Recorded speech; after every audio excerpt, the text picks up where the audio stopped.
Hi friends, welcome to our channel. இந்த video skip பண்ணாமல் full video பாருங்கள்.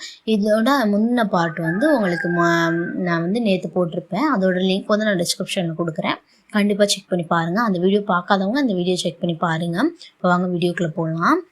இப்போ பாருங்கள், நம்ம ப்ளவுஸோட ஷோல்டர் வந்து ஜாயிண்ட் ஆகிருக்குல்ல, ஷோல்டர் ஜாயிண்ட் ஆன இடத்துலேருந்து ஸ்லீவோட சென்ட்ரு பாயிண்ட்டையும் வச்சு நீங்கள் ஒன் சைடாக ஃபஸ்ட்டு ஜாயின் பண்ணிகிட்டே வாங்க. இந்த மெத்தடில் ஜாயின் பண்ணும்போது கண்டிப்பாக எந்த ஒரு தப்புமே இல்லாமல் கரெக்டாக அந்த ஆம்கோலில் வந்து உங்களுக்கு ப்ளஸ் லிம்பிள் இருக்க மாதிரி கரெக்டாக ஃபினிஷிங் ஆகி விற்கும். இன்னொன்று வந்து நீங்கள் அந்த மாதிரி வரணும், ப்ளஸ்ஸிங்கில் வச்சு வரணும்னா நீங்கள் ஒரே ஈவனாக இப்போ ஒரு 1/4 இன்ச்சு மெஷர்மெண்ட்டில் நீங்கள் வந்து ஒரே ஈவனாக தைச்சிட்டு வரீங்கன்னா அதே அளவு தான் எண்ட் பாயிண்ட் வரைக்குமே வந்து அந்த 1/4 இன்ச்சு அளவுக்கு மெஷர்மெண்ட்டில் இருக்க அளவுக்கு தான் நீங்கள் ஸ்டிச் பண்ணிகிட்டே வரணும். அதே மாதிரி ஸ்லீவையும் சரி, ப்ளவுஸோட பேக் பார்ட்டாக இருக்கட்டும், ஃப்ரண்ட் பார்ட்டாக இருக்கட்டும், எந்த பக்கத்தையுமே இழுக்காமல் நீங்கள் ஒரே ஈவனாக தைச்சிக்கிட்டே வரணும். பாருங்கள், நான் ஃபஸ்ட்டு வந்து ஒரு தையல் போட்டேன். ஃபஸ்ட்டு ஒரு தையல் போட்டதுக்கப்புறம் அதுக்கு மேலே வந்து இன்னொரு தையல் நம்ம போட்டுக்கலாம்.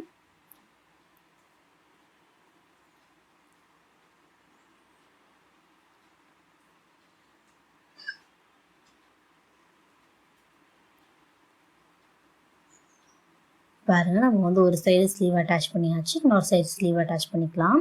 அதே மாதிரி வந்து இன்னொன்று என்னென்னா வந்து நீங்கள் ஸ்லீவ் ஜாயின் பண்ணும்போது அந்த ஷோல்டர் நம்ம ஜாயின் பண்ணியிருப்போம்ல, பேக் பார்ட்டையும் ஃப்ரண்ட் பார்ட்டையும் ஜாயின் பண்ணியிருக்கேன்.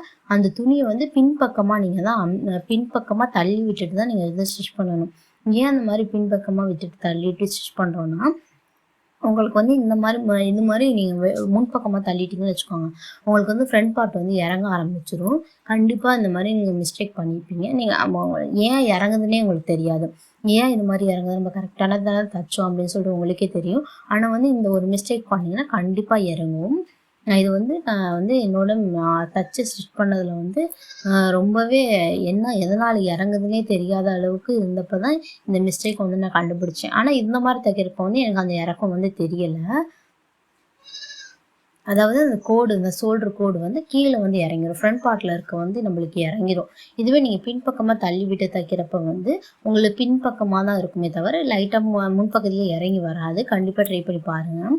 நம்ம வந்து 2 ஸ்லீவும் இப்போ ஜாயின் பண்ணி எடுத்தாச்சு. பாருங்கள், எந்த அளவுக்கு ஃபினிஷிங்காக பர்ஃபெக்டாக இருக்குது பாருங்கள். ப்ளவுஸு எந்த ஒரு சுருக்கமும் இல்லாமல் நீட்டாக இருக்குது பாருங்கள். இனிமேட்டு தான் நான் அயர்ன் பண்ணணும். எப்போவுமே நீங்கள் அயர்ன் ஸ்டிச் பண்ணுறீங்கன்னா வந்து ஸ்லீவ் ப்ளவுஸ் வந்து அயர்ன் பண்ண மாதிரியே இருக்கணும். அப்போ தான் நீங்கள் வந்து ஒரு நீட்டாக ஃபினிஷிங்காக ஸ்டிச் பண்ணிக்கிங்கன்னு அர்த்தம். இப்போ பாருங்கள், நம்ம வந்து ப்ளவுஸோட லைனிங் ப்ளவுஸ்க்கு வந்து மார்க் பண்ணுறதுக்கு அளவு ப்ளவுஸை எடுத்து நம்ம இடுப்பு ஃபஸ்ட்டு மார்க் பண்ணிக்கிறோம். டபுளாக வந்து துணியை ஃபோல்ட் பண்ணிவிட்டு இடுப்பு பக்கம் மார்க் பண்ணிக்கிறோம். இடுப்பு பக்கம் மார்க் பண்ணதுக்கப்புறம் ஹூக் பட்டி உள்வாங்கிட்டு வீப்பட்டி கொஞ்சம் தள்ளிட்டு ஹூக் பட்டி எந்த இடத்துல ஜாயின் பண்ணோமோ அந்த இடத்துல நீங்கள் வந்து ஹூக் பட்டியை வச்சுட்டு நீங்கள் வந்து அளவு ப்ளவுஸ் வச்சு நீங்கள் மார்க் பண்ணிக்கோங்க. மார்க் பண்ணதுக்கப்புறம் ரெண்டையுமே ஈவனாக வந்து நம்ம இப்போ வந்து ஜாயின் பண்ணி ஸ்டிச் பண்ணிக்கலாம்.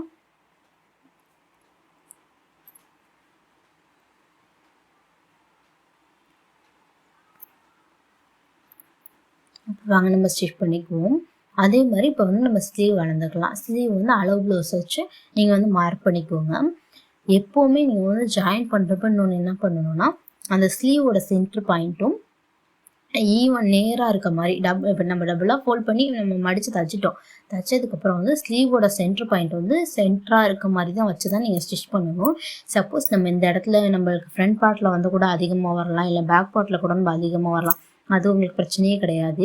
ஏன் அப்படி சொல்கிறேன்னா, நீங்கள் சென்ட்ரு பாயிண்டில் நீங்கள் வச்சு தைக்கிறப்ப மட்டும்தான் அந்த ஸ்லீவோட நேர்கோட்டில் வச்ச ஸ்லீவ் இருக்குல்ல, ஸ்லீவோட சென்ட்ரு பாயிண்டில் வச்சு தைக்கிறப்ப தான் கை வந்து உங்களுக்கு திருகி கொடுக்காமல் இருக்கும். இல்லைன்னா நீங்கள் மாற்றி தைச்சிட்டிங்கன்னா கண்டிப்பாக வந்து உங்களுக்கு வந்து ஸ்லீவ் வந்து திருகும். எதனால் திருகுதுன்னே தெரியாது. எப்படி சொல்கிறேன்னா வந்து நீங்கள் கீழ்ப்பக்கம் ஜாயின் பண்ணியிருக்கிறது வந்து ஒரு சைடாக மேலே வெளியில் வரும். அதாவது எப்படின்னா வந்து ஃப்ரண்ட் பக்கத்தில் வந்து கொஞ்சம் தள்ளி ஆம்கோலில் கரெக்டாக முடிகிற இடத்த விட்டுட்டு லைட்டாக தள்ளி உங்களுக்கு திருகுன மாதிரி வரும். அந்த மாதிரி வரக்கூடாதுன்னா நீங்கள் ப்ளவுஸோட ஸ்லீவ் பார்ட் வந்து சென்ட்ரு பாயிண்டில் இருக்க மாதிரி மட்டும்தான் வச்சு ஸ்டிச் பண்ணும்போது மட்டும்தான் உங்களுக்கு அந்த மிஸ்டேக் வராமல் இருக்கும். கண்டிப்பாக ட்ரை பண்ணி பாருங்கள். பாருங்கள், நம்ம வந்து ஒரு சைடு வந்து ப்ளவுஸ் அட்டாச் பண்ணியாச்சு, இன்னொரு சைடு நம்ம வந்து ப்ளவுஸை வந்து டபுளாக ஃபோல்ட் பண்ணி நம்ம வந்து அட்டாச் பண்ணிக்கலாம். பேக் பார்ட்டு ஃப்ரண்ட் பார்ட்டே வந்து நம்ம தைச்சி எடுத்துக்கலாம். பாருங்கள், 1/4 இன்ச்சு மெஷர்மெண்ட்டில் வந்து நான் இன்னொரு தையல் போட்டுக்கிறேன். ஏன் இந்த மாதிரி 1/4 இன்ச்சு மெஷர்மெண்ட் நம்ம தையல் போடுறோன்னா வந்து அப்போ தான் சப்போஸ் அளவுகள் அவங்களுக்கு வந்து டைட்டாக இருக்குது, லூஸாக இருக்குன்னா கூட நீங்கள் அரை இன்ச் கூட வச்சு தையல் போட்டிங்கன்னா அந்தளவுக்கு அவங்களுக்கு வந்து உடம்பு வந்து லூஸ் ஆஃப் இதோ கொடுக்காது. இது மாதிரி நீங்கள் தைக்கிறப்போ வந்து உங்களுக்கு கரெக்டாக அவங்களுக்கு வந்து எக்ஸ்ட்ரா பத்தலைன்னா கூட அவங்களுக்கு தேவையான அளவு வந்து அவங்க பிரித்து விட்டுக்குவாங்க. இந்த அளவுக்குள்ள 1/4 இன்ச்சு தைக்கிறப்போ அவங்களுக்கு வந்து அங்கிட்டும் இங்கிட்டும் 1 இன்ச்சு மட்டும் தான் அவங்களுக்கு லூஸ் ஆகும். இதுவே நீங்கள் தைக்கிறப்போ வந்து இங்கிட்ட அரை இன்ச்சு அங்கிட்ட 1 இன்ச்சு அங்கே ஒரு சைடே வந்து உங்களுக்கு 1 இன்ச்சு எந்த அளவுக்கு மாறுபடும்.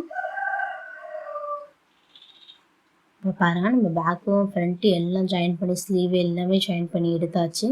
ஜாயின் பண்ணதுக்கப்புறம் பாருங்கள், ஃபைனல் அவுட்புட் இப்படி தான் இருந்துச்சு. ப்ளவுஸ் வந்து பார்க்கவே பர்ஃபெக்டாக இருந்துச்சுங்க. பாருங்கள் எந்த அளவுக்கு ப்ளஸ் சிம்பிள் வந்திருக்கு பாருங்கள். அளவுக்கு கப் ஷேப், நடுவில் எந்த அளவுக்கு கேப்பு எல்லாமே ஈவனாக வந்திருக்கும். பேக் பார்ட்டில் பாருங்கள் எந்த அளவுக்கு சுருக்கமுமே இல்லாமல் எவ்வளோ ஃபினிஷிங்காக நீட்டாக வந்திருக்கு பாருங்கள். இப்போ வந்து நம்ம வந்து கிராஸ் பீஸ் அட்டாச் பண்ணுறதுக்கு இந்த பைப்பிங் அட்டாச் பண்ணுறதுக்கு கண்டிப்பாக கிராஸ் பீஸ் தேவைப்படும். கிராஸ் பீஸ் எடுத்துகிட்டு 2 ரவுண்டாக ஜாயின் பண்ணி எடுத்துக்கோங்க.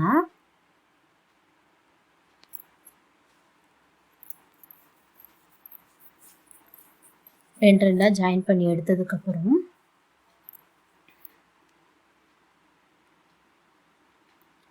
ஃபுல்லாக ஸ்டிச் பண்ணி எடுத்ததுக்கப்புறம் நம்ம வந்து ஒரு சைடு மட்டும் கிராஸ் பீஸை மடித்து ஃபுல்லாக தைச்சிக்கிட்டே வாங்க.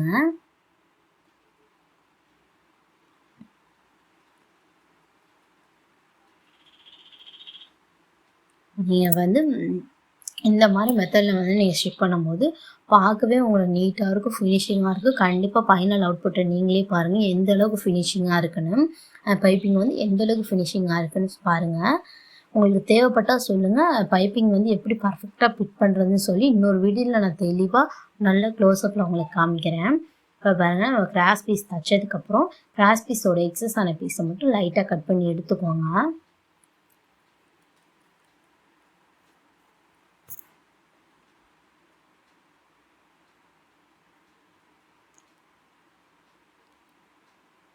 எடுத்ததுக்கப்புறம் இதுதாங்க வந்து இதான் வந்து ரெடிமேட் பைப்பிங். இந்த கலரில் தான் நம்ம வந்து பைப்பிங் வைக்க போகிறோம். ரெடிமேட் பைப்பிங்கை வந்து நம்ம ஃபோல்ட் பண்ணி வச்சுருப்போம்ல, மடித்து தைச்ச பகுதியில் வந்து நீங்கள் வந்து வச்சு ஸ்டிச் பண்ணணும்.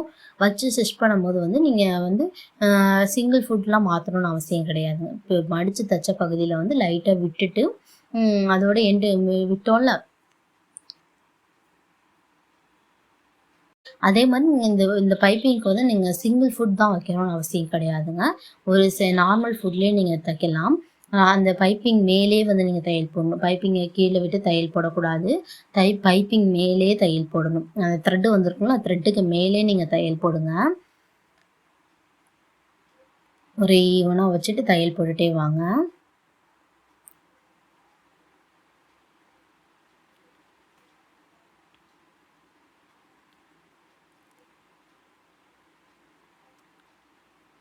பாருங்கள் எந்த அளவுக்கு ஃபினிஷிங்காக இருக்குன்னு பாருங்கள்.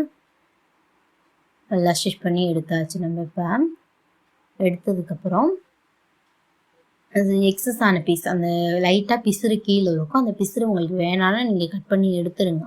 நான் வந்து கட் பண்ணி எடுக்காமல் தான் தைக்கிறேன். நான் கட் பண்ணி எடுத்திங்கன்னா இன்னும் ஃபினிஷிங்காக தெரியும் உங்களுக்கு. இப்போ பாருங்கள், நம்ம நார்மலாக கிராஸ் பீஸ் வச்சு எப்படி தைப்போம், அது வந்து கீழ் பக்கமாக நம்ம வந்து பைப்பிங் வந்து கீழ்ப்பக்கமாக இருக்க மாதிரி பார்த்து வச்சு தைச்சிட்டே வரணும். அதுவும் எப்படி தைக்கணும்னா, நீங்கள் வந்து கிராஸ் பீஸ்லேயும் இது ரெடிமேட் பைப்பிங்கை வச்சு ஸ்டிச் பண்ணியிருப்பீங்கல்ல, அந்த ஸ்டிச் பண்ண தையல் மேலேயே தான் நீங்கள் அடுத்த தையலும் போட்டுகிட்டே வரணும். அதாவது ப்ளவுஸில் அட்டாச் பண்ணும்போது நீங்கள் எந்த அளவுக்கு நீங்கள் அதில் தையல் போட்டிங்களோ, அளவுகள் அந்த ரெடிமேட் பைப்பிங்கில் எந்த அளவுக்கு அளவில் தையல் போட்டிங்களோ அதே அளவில் மட்டும்தான் நீங்கள் வந்து இதுலேயும் தையல் போடணும். ஏன் அப்படி சொல்கிறேன்னா, அப்போ தான் உங்களுக்கு பர்ஃபெக்டாக வந்து ஒரே ஈவனாக வந்து அந்த ரெடிமேட் பைப்பிங் வந்து வெளியில் தெரியும். அதோட ஃபைனல் அவுட்புட் அப்போ நீங்கள் பார்ப்பீங்க எந்த அளவுக்கு ஈவனாக தெரியுதுன்னு.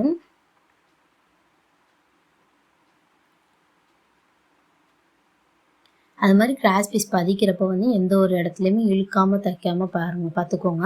அப்படி தைக்கிறப்ப தான் உங்களுக்கு வந்து எந்த இடத்துலையுமே சுருக்கம் இல்லாமல் சுருண்டுக்காமல் ஈவனாக பார்க்குறதுக்கே நல்லா நீட்டாக அழகாக இருக்கும். பாருங்கள் உள்ளே வந்து குட்டி குட்டி ஆர் கட் பண்ணி எடுத்துக்கோங்க.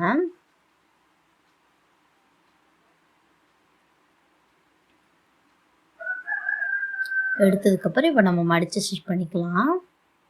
பாருங்கள் நம்ம உள் பக்கமாக மடித்ததுக்கப்புறம் மடிச்சுட்டு பைப்பிங் மட்டும் வெளியில் இருக்க மாதிரி வரும். உங்களுக்கு பார்க்கவே ரொம்ப நீட் லுக்காக இருக்கும். கண்டிப்பாக இது மாதிரி ட்ரை பண்ணி பாருங்கள். கண்டிப்பாக ஸ்டிச் பண்ணி கொடுத்தீங்கன்னா கஸ்டமருக்கே பிடிக்கும். கண்டிப்பாக மீண்டும் மீண்டும் கேட்பாங்க எனக்கு இந்த மாதிரி பைப்பிங் வச்சு கொடுங்கன்னு. அந்தளவுக்கு பார்க்குறதுக்கு அழகாக இருக்கும். இப்போ பாருங்கள் அந்த உள் பக்கமாக தைச்சோம்ல அந்த மடித்து தைச்ச கிராஸ் பீஸை மட்டும் நீங்கள் உள் பக்கமாக மடித்ததுக்கப்புறம் கரெக்டாக உங்களுக்கு பைப்பிங் வந்து எந்த அளவுக்கு இருக்கணுமோ அந்த அளவுக்கு உங்களுக்கு கரெக்டாக இருக்கும். இந்த வீடியோ வேணும்னா சொல்லுங்கள். கண்டிப்பாக நான் வந்து வீடியோ அப்லோட் பண்ணுறேன்.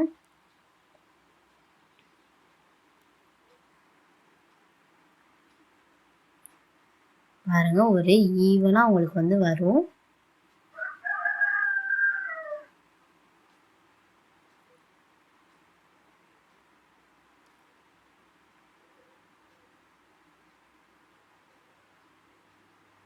ஃபுல்லாக சைடில் ஓரத்துலேயே நீங்கள் அந்த பைப்பிங்கை ஒட்டியே தையல் போட்டுக்கிட்டே வரணும். உள்பக்கமாக நீங்கள் எக்ஸ்ட்ரா இருக்க லைனிங் எக்ஸ்ட்ரா இருக்க ரெடிமேட் பைப்பிங்கை வந்து நீங்கள் உள்பக்கமாக மடித்து விட்டு தையல் போட்டணும். பாருங்கள் எந்த அளவுக்கு ஃபினிஷிங்காக இருக்குது பாருங்கள். அதுக்கப்புறம் ஒரு 1/4 கைடு அளவுக்கு ஒரு மிதி அளவுக்கு நீங்கள் ஒரு ஃபுட் அளவுக்கு மார்க் பண்ணக்கூட தேவையில்லை. நீங்கள் ஒரு ஃபுட் அளவுக்கு கனெக்ட் பண்ணிவிட்டு ஸ்டிச்சிங் போட்டுகிட்டே வாங்க. அடுத்த ஸ்டிச்சிங் ஏன் இந்த தையல் போடுறோன்னா வந்து உள்பக்கமாக மடித்து கொடுத்த கிராஸ் பீஸ் வந்து நல்லா படிஞ்சு கொடுக்கணுன்றதுக்காண்டி நம்ம இந்த மெத்தடில் வந்து நம்ம ஸ்டிச் பண்ணுறோம். பாருங்கள் நம்ம வந்து ப்ளவுஸ் ஃபுல்லாக ஃபினிஷிங்காக முடிச்சாச்சுங்க. பாருங்கள் ஃபைனல் அவுட்புட் இப்படி தான் இருந்தது. எனக்கு ப்ளவுஸோட ஃபைனல் அவுட்புட் பார்க்கவே அந்தளவுக்கு நீட்டாக இருந்தது. கஸ்டமருக்கும் ரொம்ப பிடிச்சிருந்துச்சுங்க. இந்த மாதிரி ப்ளவுஸ் நீங்கள் தைச்சி போடுறப்ப பார்க்கவே பர்ஃபெக்டாக அவங்க கஸ்டமருக்கும் ரொம்ப பிடிக்கும், உங்களுக்கு பிடிக்கும். பாருங்கள் பைப்பிங் எந்த அளவுக்கு அழகாக வெளியில் வந்திருக்கு பாருங்கள். உள்ளே இருக்க பீஸ் எதுவுமே வெளியில் தெரியாத அளவுக்கு எந்த அளவுக்கு பர்ஃபெக்டாக வந்திருக்கு பாருங்கள். கண்டிப்பாக இந்த மாதிரி ட்ரை பண்ணி பாருங்கள்.